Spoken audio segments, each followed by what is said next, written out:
आज हूँ महाशिवरात्रि पूजार दिन उपासर दिन। बहु लोक आज फास्टिंग करुचंती उपास रहुचंती। नमस्कार, मु डाइटिशियन मनिका बेहरा आज आपण को मो चैनल को स्वागत करुच्ची। तो चलतु आज जानिबा जे उपास करिबार कौन पॉजिटिव हेल्थ बेनिफिट्स रहुची। फास्टिंग रहिबार प्रैक्टिस को 100 वर्ष तळरू चली आसीची, बाकी एबर रिसेंट स्टडीज रे जना पड़ुची जे फास्टिंग रहिबार भी बहुत पॉजिटिव हेल्थ बेनिफिट्स अच्छी। तो आज आमे ए वीडियो रे जानिबा जे फास्टिंग रो कौन महत्व, फास्टिंग केमिति करा जाए, फास्टिंग रो केते टाइप रो अच्छी, तार केते पॉजिटिव हेल्थ बेनिफिट्स अच्छी आम देह उपरे। तो फास्टिंग बा उपास कौन? फास्टिंग होची जड़े जदि किसी सर्टेन पीरियड ऑफ टाइम किसी खाद्य बा पानी किसी पीबेनी, जोटा कि तार आम नॉर्मली ओडिया घरे पूजा पर्व व्रत ए दिन रे भी करि परिबे आउ निजर हेल्थ पई भी करि परिबे। तो सबुटु कॉमन फास्टिंग होची हमर प्रथमे आसुची intermittent fasting, water fasting, juice fasting. Intermittent fasting होची आपण 16 घंटा आपण खाद्य किछि खाइबेनी, 8 घंटार विंडो रे आपण किछिटा खाद्य खाइबे। वाटर फास्टिंग जोठी आपण पूरा दिन पानी पीकिना निजर फास्टिंग करि परिबे, जोटा यूजुअली 24 रु 72 घंटा भितरे करा जाए। जूस फास्टिंग जोठी होची आपण फ्रेश फ्रूट रो जूस पीकिना भी आपण ए फास्टिंग करि परिबे। यूजुअली 1 रु 2 दिन भितरे आपण एटा ए फास्टिंग ता करि परिबे।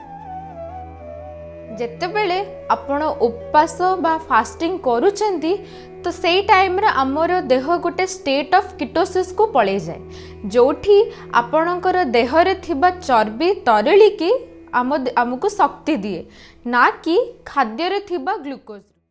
फॉर एग्जांपल जेबे होची आपण खाद्य खाउचंती, खाद्य रे थिबा ग्लूकोज रो हमको शक्ति मिले, बाकी जेबे आपण फास्टिंग रे रहउचंती उपास करूचंती सेई टाइम रे हम देह रे थिबा चर्बी तरली की हमको शक्ति दिए।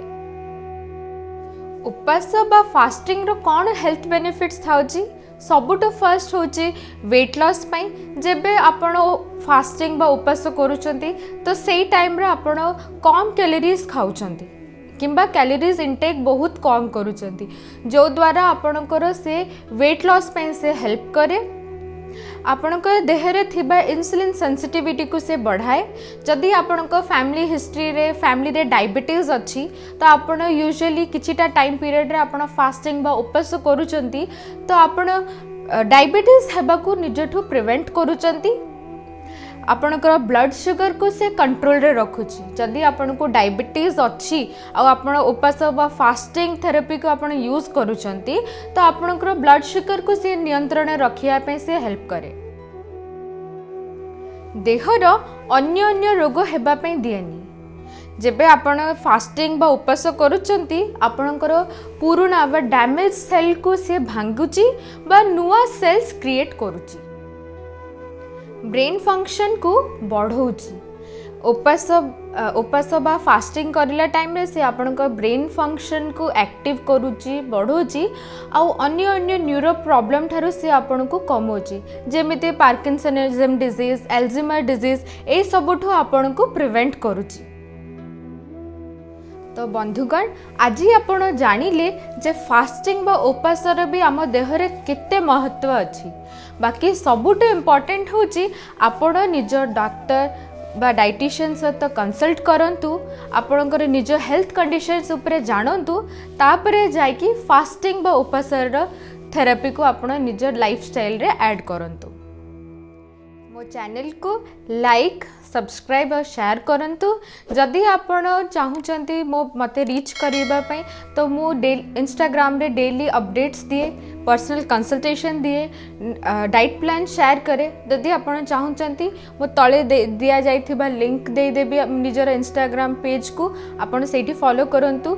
जहाँ भी असुविधा होची आपण मते इंस्टाग्राम रे मेसेज करि परिबे। धन्यवाद। जय जगन्नाथ।